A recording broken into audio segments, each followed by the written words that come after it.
I bless the world because I bless myself. You bless the world because you bless yourself. Welcome back, fam. Today we will be studying lesson 187 of A Course in Miracles. So go ahead and pull up to the lesson if you're not already there. And if you don't got the book yet, the PDF is in the description. Let's go ahead and begin. Lesson 187. We bless the world because we bless ourselves. No one can give unless he has. Common sense, right? In fact, giving is proof of having. We have made this point before. What seems to make it hard to credit is not this. No one can doubt that you must first possess what you would give. It is the second phase on which the world and true perception differ. Having had and given, then the world asserts that you have lost what you possessed. The truth maintains that giving will increase what you possess. Now we're going to pause right here. This is powerful to grasp before we continue.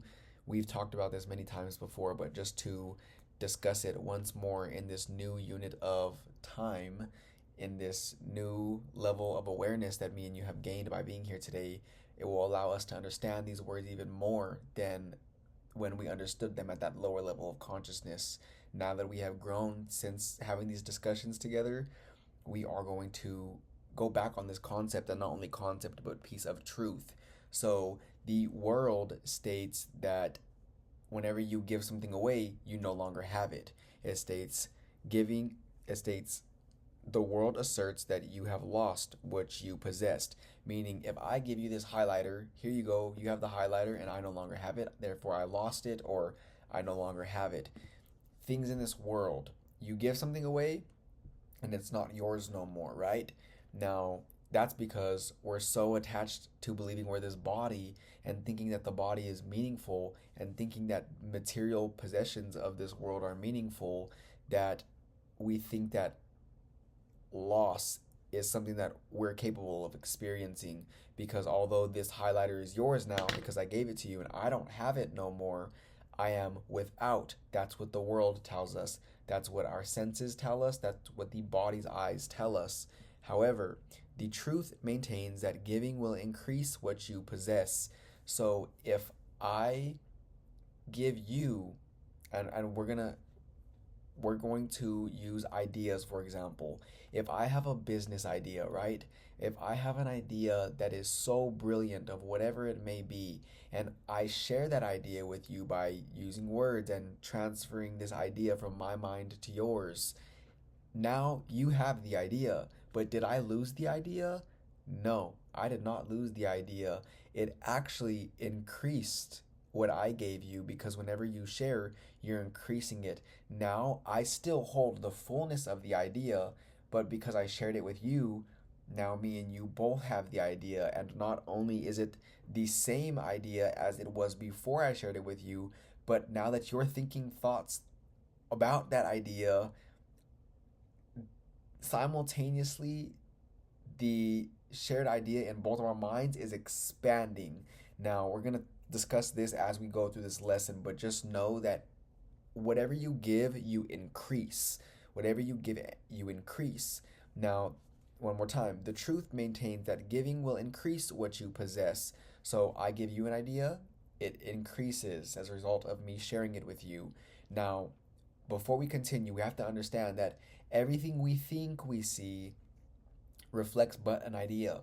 Meaning, this may look like a highlighter in this world, this may look like a body in this world, this may look like glasses in this world, a mic in this world, curtains in this world, shirt in this world, device in this world. It looks like those things, and we're so used to either having them in our possession or not.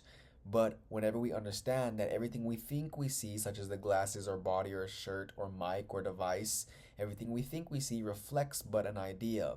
So the highlighter, for example, is reflecting an idea to us, and that idea is, let's just say the highlighter's purpose is for highlighting text. It is for It is for marking and annotating text so that way whenever you look back at what you annotated, it catches your attention. It saves a very important piece of information for you for later reference. Whatever that idea may be that the individual who created the idea of the highlighter had, that's what this was intended for. And they gave it so much thought, that idea, so much thought that it manifested in this form. But the form is an illusion because it's in the world of illusion. It's in the dream, just like these bodies. It is in the world of illusion. Now, whenever I give this highlighter to you in the world of illusion, I no longer have it. However, in truth, I am giving you an idea. This is a symbol that reflects an idea. This highlighter that you see with your eyes is a symbol that reflects an idea of the annotation device, of marking up and highlighting something that is important or you want to look back on for reference. That is what I'm sharing with you. So although I give you the physical form of that idea, I still have the idea in my mind and just as much as you do. So although I no longer have the form of the symbol that reflected back the idea, because I no longer have the form, I still strengthened the idea of that highlighter. And because I gave this highlighter to you with a loving and joyous heart, and I gave that to you, I am giving you abundance, and I am a joyous giver, and I'm giving freely. Therefore, I am also receiving, and I am receiving abundance. I am increasing the idea of abundance in my mind because I am giving abundance, and what I give increases. Now, if I were to give this to you and I felt like, here you go, I felt obligated to give that to you, so it's yours now, or you take it from me, or I feel like I had to give it to you for whatever reason. Now, because I gave it to you, but I felt lack, and I really believed that that was a valuable thing, and I gave it to you, and now I lack it. I am increasing the idea of lack in my mind because remember, we are giving ideas. Although it looks like I'm giving you a physical form of something, I'm giving it an idea that works with everything in this physical world because everything we think we see reflects but an idea. So we're going to continue and see what the lesson has to say about this, but this is the best I could do at this moment in time at explaining what this was conveying to us. Although we already know this because we went over this in past lessons, this is just a reminder so that way we can understand it from a new reference point. How is this possible? For it is sure that if you give a finite thing away, your body's eyes will not perceive it yours. Yet we have learned that things but represent the thoughts that make them, and you do not lack for proof that when you give ideas away, you strengthen them in your own mind. Perhaps the form in which the thought seems to appear is changed in giving. Yet it must return to him who gives, nor can the form it takes be less acceptable. It must be more. Ideas must first belong to you before you give them. If you are to save the world, you first accept the salvation for yourself. But you will not believe that this is done until you see the miracles it brings to everyone you look upon. Herein is the idea of giving clarified and given meaning. Now you can perceive that by your giving is your store increased. Protect all things you value by the act of giving them away, and you are sure that you will never lose them. What you thought you did not have is thereby proven yours. Yet value not its form, for this will change and grow unrecognizable in time, however much you try to keep it safe. No form endures. It is the thought behind the form of all things that lives unchangeable. One more time. No form endures. It is the thought behind the form of the things that lives that lives unchangeable. So again, with this analogy that we just discussed before continuing, this highlighter is form and no form endures. It's temporary. It is going to be dust one day, so let's consider it dust now because time is an illusion. But the idea, the thought that created this form will live on forever. So whenever we start to look at everything in this world as a thought, as an idea, now whenever you so-called don't have something that you desire, you know that you have the idea because the idea is right here, right now in this moment. You can conjure up the idea, not even conjure it up, but you can just tune into it because the idea is already there. Everything already exists right now, whether it's that vehicle you want or that lover that you're looking for or that invention of yours that is going to make you wealthy in the next few years. These are all just some ideas we're tossing around here, but they all exist right now. And all that is necessary for you to receive that idea is just to tune into it. To tune into it. Now, whenever someone, let's just say, and although this won't occur because you're not in the vibrational vicinity of attracting something like this, let's just say something gets taken from you or stolen or destroyed for whatever reason, it won't affect you as much as it did before, if it does at all, because we understand that that was just the form, and form is temporary anyways. It's not really there, it's an illusion. The form is just a symbol that's reflecting back the original thought that it gave birth to, or the that it was given birth by. The form is just reflecting the thought that it was given birth by. It is reflecting the idea that it was given birth by. Now, whenever you understand this on a deeper level, and this takes 5 minutes to learn and a lifetime to master, but just know that whenever you understand this and whenever we understand this, then we loosen our attachment to things of this physical world. We loosen our attachment to being seen a certain way by other people. We loosen our attachment to all the stuff that we see with our physical eyes in our room or in our house or in our lives in general. We loosen attachment to those things, and that's a very great place to be because now you are free. You're not anchored to the ground by the belief that you have all this baggage on you. You let all of that go and you walk freely while being in this body, and you know that you can be, do, and have whatever it is that you desire, but you're not attached to a certain outcome. What holds us back the most in any given situation is us being attached to an outcome, because if it doesn't go that way, then our happiness was dependent upon that outcome. Our peace and joy was dependent upon that outcome that we were so attached to. So if it doesn't play out in that way, because that's not what the greatest benefit for all that was, then we are going to feel like shit. We are not going to feel at peace. We're not going to feel joyous, and we're going to think that something went wrong, and nothing went wrong. It was only because we gave that situation meaning by giving it value, and we were attached to that meaning that we gave it, not the actual situation occurring. We were just attached to the meaning that we gave that situation or circumstance or person or event, that now whenever it didn't play out in the way that we thought it should go, we feel destroyed. We feel like a part of us was just torn apart, and it was pretty much virtually, although that can never really happen. But essentially, you've been flowing so much of your life force towards the idea of this person or place or situation or occurrence, and you flowed so much attention and energy there, which is basically your life force. So that's you over there. That outcome is you over there. That meaning that you gave that thing over there is you. And now, whenever it doesn't play out in the way that you, the ego, thinks that it should play out, you just feel like you're just separated. You feel separate from your source. You feel separate from your creation, which was that.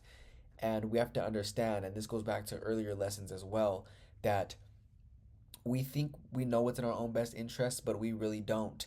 We don't, especially when we're identified with the ego, with this body, with this little self we made for ourselves. We think we know what's in our own best interest, but if you remember the radar screen discussion, we only know what's on our radar screen. The people we see every day on a daily basis, the things we do on a daily basis, the thoughts we think, the habits we have, the words we use, that's what all our decisions are based off of. And basing decisions on, I think this should happen based off of what's happened in the past, is not really giving us it's not valuable data to choose from, because outside of that radar screen there's such a broad and infinite number of possibilities that could occur, and not only could occur but will occur for the best outcome for all that is, for you and for everyone who is involved.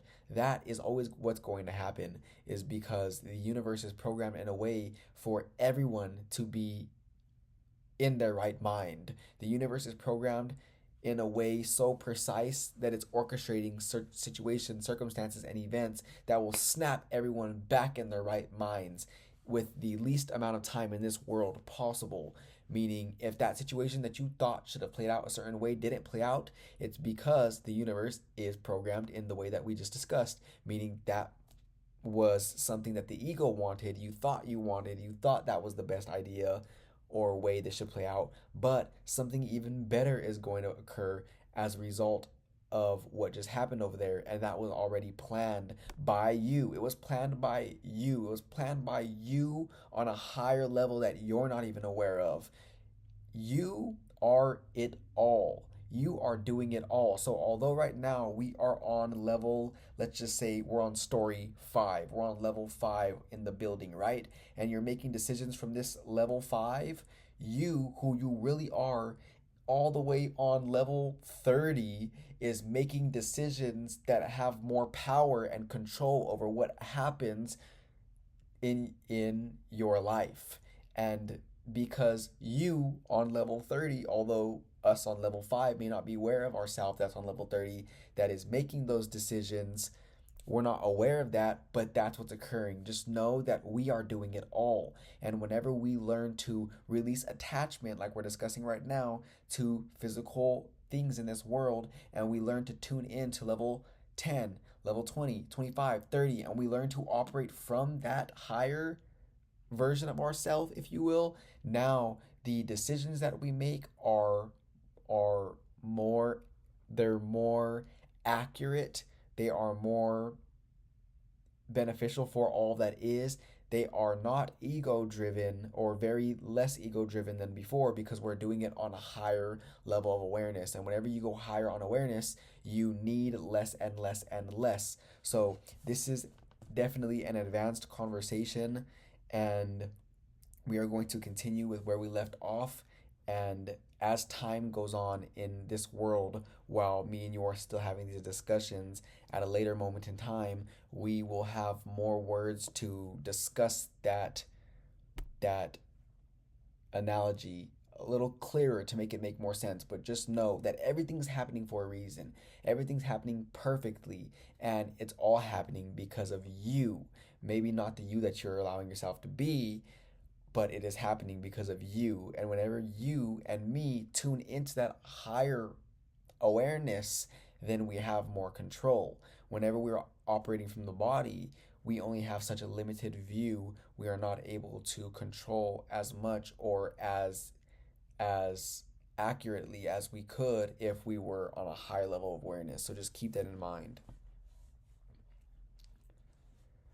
Protect all things you value by the act of giving them away, and you are sure that you will never lose them. What you thought you did not have is thereby proven yours. Yet value not its form, for this will change and grow unrecognizable in time. However much you try to keep it safe, no form endures. It is the thought behind the form of things that lives unchangeable. Give gladly, you can only gain thereby. The thought remains and grows in strength as it is reinforced by giving. Thoughts extend as they are shared, for they can not be lost.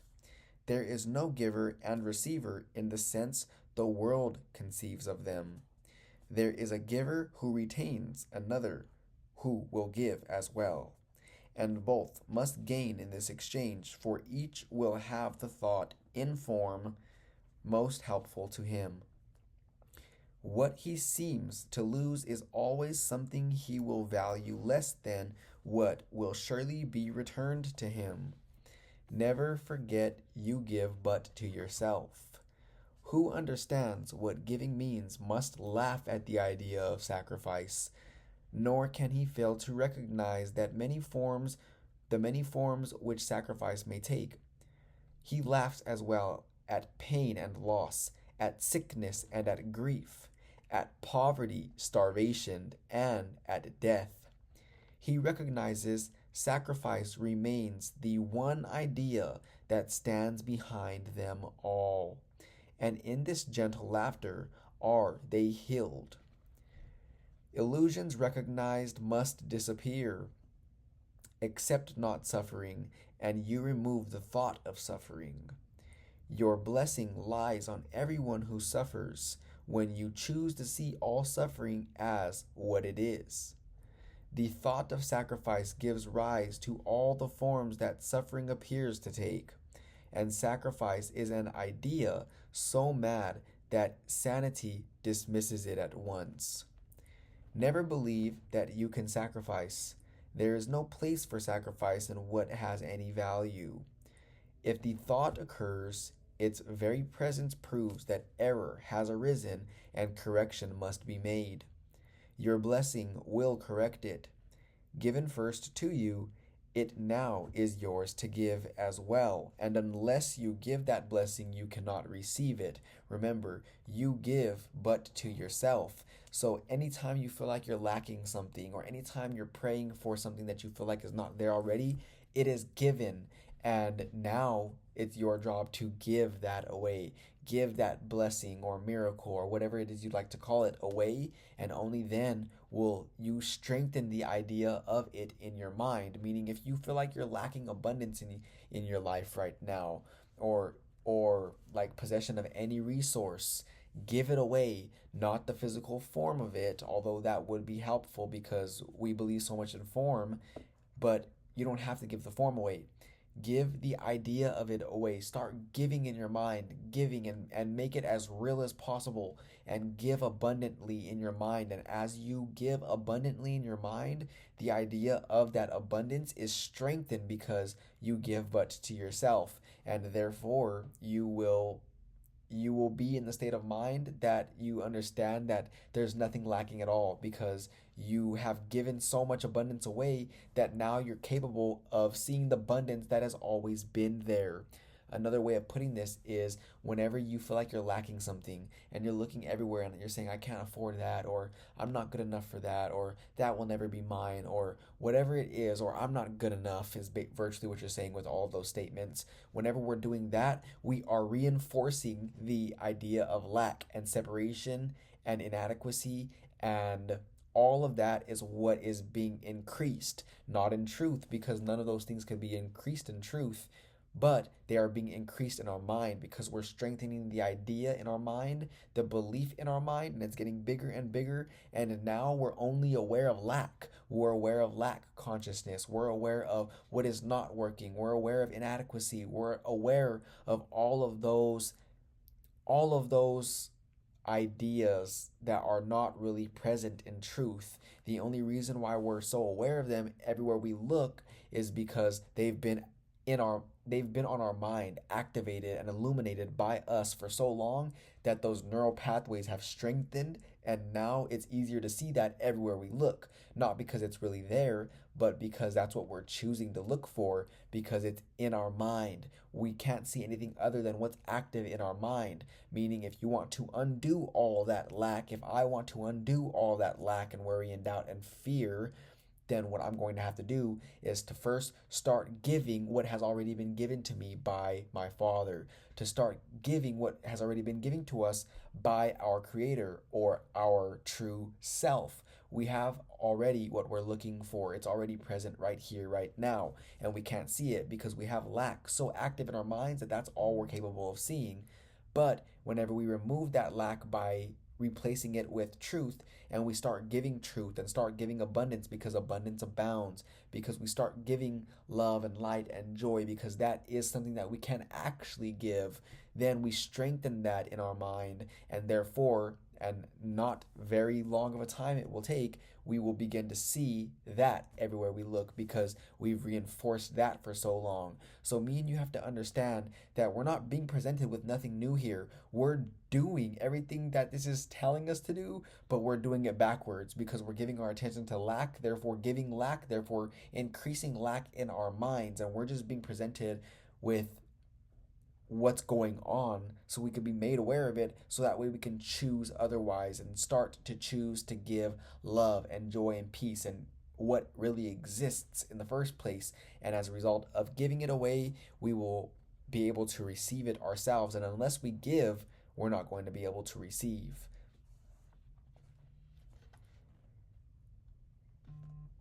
The lilies that your brother offers you are laid upon your altar, with the ones you offer him beside them. Who could fear to look upon such lovely holiness? The great illusion of the fear of God, diminishes to nothingness before the purity that you will look on here. Be not afraid to look.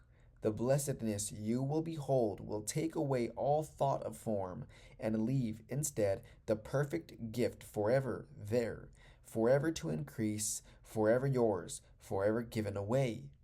Now are we one in thought, for fear has gone. And here, before the altar, to one God, one Father, one Creator, and one thought, we stand together as one Son of God, not separate from Him who is our source, not distant from one brother who is part of our one self, whose innocence has joined us all as one. We stand in our blessedness and give as we receive. The name of God is on our lips, and as we look within, we see the purity of heaven shine in our reflection of our Father's love. Now are we blessed, and now we bless the world. What we have looked upon we would extend, for we would see it everywhere. We would behold it shining with the grace of God in everyone. We would not have it be withheld from anything we look upon. And to ensure this holy sight is ours, we offer it to everything we see. For where we see it, it will be returned to us in form of lilies we can lay upon our altar, making it a home for innocence itself, who dwells in us and offers us his holiness as ours. Giving and receiving are one in truth. This was another way of stating that previous lesson. Giving and receiving are one in truth. This lesson was a powerful lesson, and like we said, if we were to have read this a few lessons ago, we wouldn't comprehend it as much as we do now. And even now, we may not even comprehend this lesson as much as we are going to as our awareness increases. But for now, I believe we have really broken this down, so much so that we see what's going on here. We see that if we're giving, and remember, we're not talking about giving material things.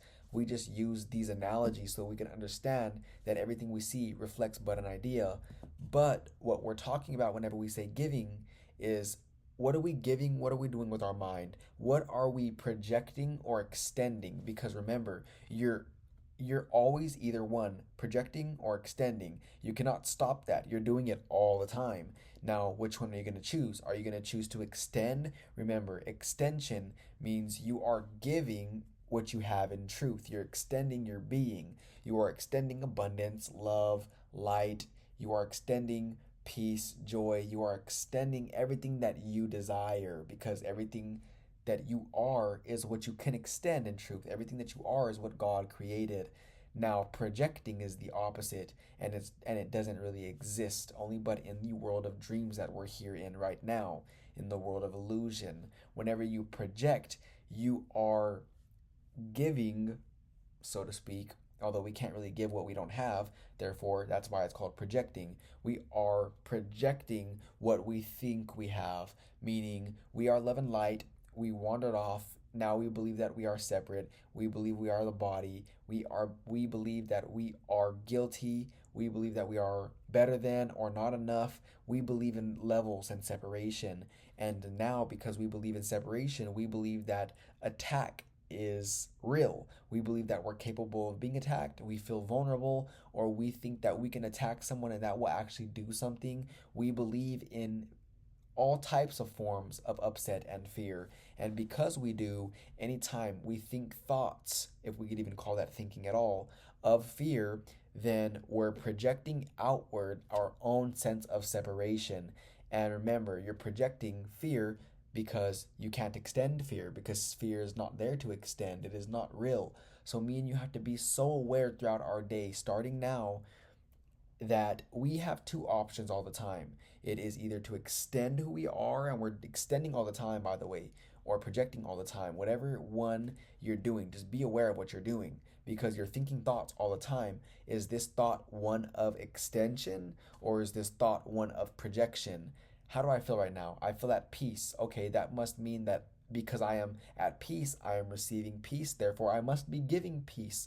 You can only be lacking in any situation what you're not giving. The only thing that can be lacking in any situation is what you're not giving. Meaning, if you're lacking peace, it's because you're not giving peace. And as soon as you start to give peace, you will feel peaceful because you're receiving what you already have. You're extending what you already have. And because you're extending the peace, you are receiving it. And anytime you are feeling worry, doubt, fear, sad, loss, lack, etc., you are giving that, because you can't experience what you are not giving. You only experience what you are giving. And another way of saying that is you only experience what you are either one, extending, or two, projecting. So whenever you're experiencing fear or worry or doubt or lack, it is because you are giving that. You are transmitting that. You are vibrating that, and therefore you're receiving it back. And the funny thing is that you can't receive fear. You can't receive worry, doubt, fear, lack, etc. But you can believe you can. And that's the only option you have, is to believe that you're receiving fear whenever you're giving it, which is why it's very important to understand that although in this world we believe I'm giving you this and now it's no longer mine, we have to understand that's not how giving and receiving work in truth. In truth, you receive what you give, that simultaneous instant. Meaning, if you do something bad to someone else, right? If you do something that is not out of love to someone else, you may have heard the word karma. Well, people believe that you're going to get your karma back in years from now or at a later moment in time, but actually you received it that instant you gave it away, because although you think that you're hurting that person, you're really only hurting yourself, and you did it in that instant because you can't give them what you don't have. Meaning, because you gave that individual hurt, you must have had hurt to give. Therefore, you're already a hurt individual. Therefore, you're both suffering. You cannot ever, ever, ever hurt another individual without suffering just as much or even worse than what you made them experience. We have to remember this, because whenever we know that, then we have to know that the opposite is also true. You cannot give love to someone without experiencing the love that you gave them, or even more of that love than you gave them. People like to receive gifts, but whenever you learn this, you will like to give gifts even more, because that's where the joy comes from. Whenever you give something to someone, whenever you give a gift to someone, you feel just as good or even better than the recipient feels. And one more time, just for the sake of saying so, whenever you give fear or worry or doubt or anger or attack to someone else, you feel just as worse or even worse than you made that individual feel. Although we may not be consciously aware of that, it's certainly what's going on there. So we're going to press pause right here. This was one of those lessons that is definitely rereadable. Um, this was a very jam-packed lesson full of very valuable gems. But again, we're going to conclude right there. Great lesson. We are going to meet here again tomorrow for lesson 188 of A Course in Miracles. And until then, may we never be the same.